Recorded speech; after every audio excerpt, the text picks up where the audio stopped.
Welcome back mga kaaldab. Ito na naman po ang inyong lingkod, si Mr. Destiny. At magbibigay po tayo ng pinakamainit na update po ngayon sa social media. Para lang klaro, ayan po, number 1 trending si Alden Richards. Para lang po sa kaalaman ng lahat, lalo na nga po sa mga taong bumabatikas po sa channel natin. Ayan, number 1 trending in the Philippines. Bahala na po kayo kung ano yung magiging senaryo nyo po dito. Basta ako kung ano lang yung latest, doon lang po tayo. Hindi po ba? Sabi ko nga po sa inyo dito po sa channel ni Mr. Destiny, lahat naman po ng mga update pagdating at may kinalaman kay Alden Richards, agad-agad naman po nating ibabato yan. Hindi po ba? O baka magtatanong si Mengay, Mr. Destiny, wala po bang update? Wala pa namang ganap si Mengay ngayon. Alam nyo naman po na tuwing sa E80 lang yan lumalabas. At E80 lang naman po talaga karamihan ang nire-repost ni Mengay sa kanyang Instagram at sa Twitter. Di po ba? Kaya nga po, mainit na naman po ang pag-uusap nito na kung saan nga po nagkita si Christine Reyes at si Alden Richards. Medyo marami nagtatanong, marami nagko-komento, ano na nga po ba ang latest? Mayroon ba silang bagong project? Si Alden, kumbaga napakaraming ganap, di po ba kamakailan lang may ganap, tapos ngayon, di po ba marami tuloy nagsasabi, meron bang teleserye na magaganap? Anong ibig sabihin ng mga ganitong party na pinupuntahan nila Alden Richards at nila Attorney Annette Gozon? Kaya nga po sabi ko sa inyo, iba po kapag ka-updated po kayo. Iba po kapag ka naandito kayo sa channel ni Mr. Destiny. Kasi lahat naman po ng mga ganap, lahat naman po ng mga update, talaga naman pong maibibigay ko po sa inyo. Yan ang kagandahan nyo po dito po sa channel ni Mr. Destiny. Pabor man o hindi, updated po kayo. Sabihin man nila na, hindi Mr. Paasa lang yan, wag po kayo maniniwala. Okay lang po yun. Ang importante lang naman po kung ano yung mga nasasagap natin, nababalitaan po natin, sinishare ko po sa inyo. Hindi po ba? At least pagdating sa pagbibigay ng update sa Aldab, hindi po tayo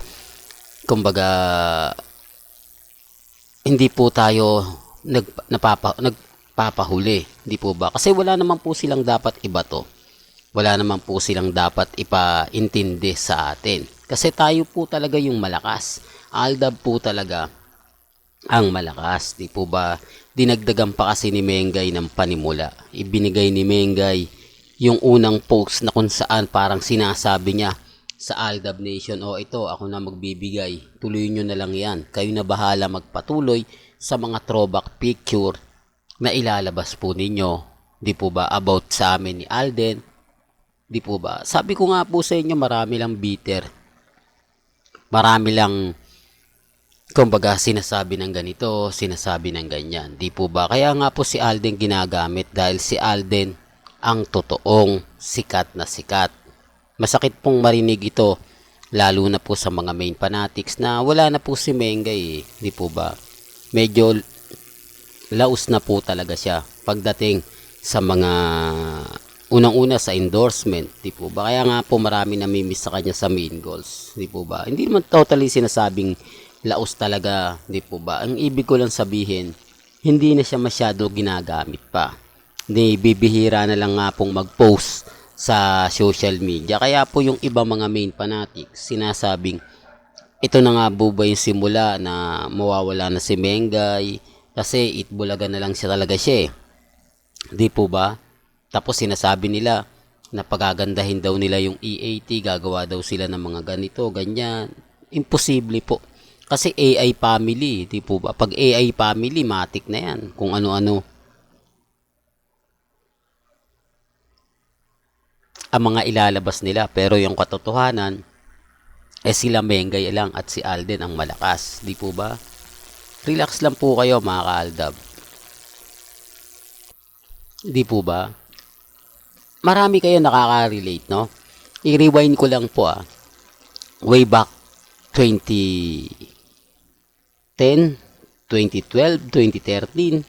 Kung matatandaan nyo, ito po yung starstruck na mga nanalo, na mga kasabayan ni Alden Richards. Di po ba? Si Christine, na kung saan si Alden sumali ng starstruck, pero hindi nanalo. Hindi po ba? Hindi siya umabot sa kumbaga ine-expect ng iba. Para lang sa kaalaman ng lahat, sumali po si Alden sa Starstruck pero hindi po siya nakakuha. Hindi siya nakapasa sa mga kumbaga o sa pag-audition niya, bagsak siya. Hindi po ba? Pero tignan nyo ngayon ang panahon. Tignan nyo naman po ang buhay ni Alden Richards kung ikukumpara nyo sa mga nanalo sa Starstruck, di po ba? Si Alden talagang totally na mayagpag, totally nakilala, di po ba? Although kilala na siya, nakagawa na siya ng mga teleserye, di po ba? Pero dumating yung point mga kaaldab na wala eh. Nalaglag siya eh. Di po ba? Noong mga panahon na yan, talagang malakas po ang mga artista ng GMA Kapuso. Kaya nga po nung kinuha siya ng Eat Bulaga, talaga naman pong masasabi natin na, alam nyo na, or rewind lang yun ha, mga kaaldab ba? Kasi Starstruck ang pinag-uusapan natin. Baka sabihin na, kaya kami, ganto ganyan, pinapaasa lang po kayo niyan, wag po kayo maniniwala. Sabi ko nga po sa inyo, kung ano lang po yung latest, kung ano lang po yung trending, yun lang naman po yung ibabalita ko. Sa mga nagsasabi ng hindi ganito, hindi ganon. Kanya-kanya tayong opinyon, kanya-kanya tayong pananaw. Ang importante lang naman po dito, kung ano yung latest, kung ano yung trending, doon lang po tayo. Kaya nga po yung iba nagtatanong sa akin, nagbabalita. Well, balik po tayo. Dito po sa issue kay Christine, alam niyo na naman po, di po ba, na maraming artista na naman ang gustong makatrabaho si Alden Richards. Kaya hindi po lingid sa inyong kaalaman na magkaroon na naman po ng issue si Christine kay Alden na gagawa na naman po ng kumbaga pelikula, teleserye, depende po yan. Kung matatandaan nyo, di po ba, katatapos lang po kay Heart Evangelista na sinasabi nga po nagagawa nga po sila. Pero yung schedule nga po talaga nila, hindi talaga tugma, di po ba? Na kung saan nga po walang trabaho si Alden pero may ganap naman kay Heart Evangelista. Di po ba? Ang dami kayang project ngayon ng endorsement ni Heart. Di po ba? Kita nyo naman po, madalas siya nasa ibang bansa. Kumbaga, bibihira lang po makita nyo rito sa Pilipinas. Karamihan, yung mga post ni Heart Evangelista sa kanyang Instagram, sa kanyang Twitter, iba. Kung ikukumpara nyo po dito, ha? Kaya nga po, sabi ko nga po sa inyo, malabo talaga. Kahit sabihin na natin na gusto ni Alden, gusto ni Heart, pero yung schedule nila mahirap talaga magtapat. Hindi po ba? Halimbawa, schedule ni Alden, 2 araw walang work, si Heart Evangelista naman 3 araw na may work, di po ba? 1 araw lang yung pahinga niya at linggo pa, di po ba? O Sabado, Linggo, banding moment ng pamilya naman niya yon. Kaya nga po malabo, di po ba? Base po ito sa mga nakukuha nating impormasyon.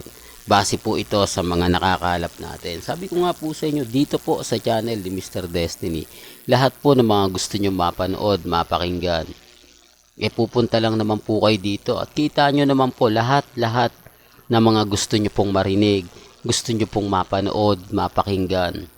Lahat po yan dito sa pool natin. Kaya nga po nagtataka ako doon sa mga dumadaan sa channel ko tapos sasabihin ako fake news yan si Mr. Destiny.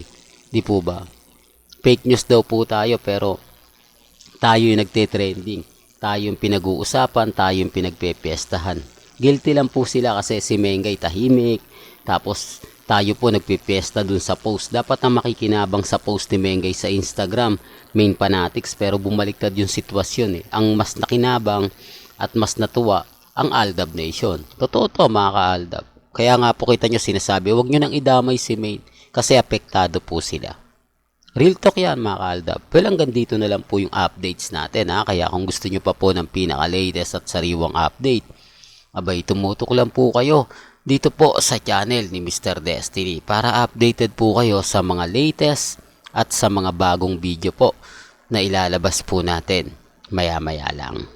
Kaya kung bago ka lang sa channel na to at isa kang true-blooded Aldab Nation na nagmamahal po kila Mengay at Isoy, tama po ang channel na pinuntahan mo, kaya consider na po kitang bagong subscriber. At huwag mong kalimutang i-share ang mga video po natin sa mga mami, sa mga titas, at sa mga senyor. Hanggang sa muli, salamat po sa panonood at pakikinig.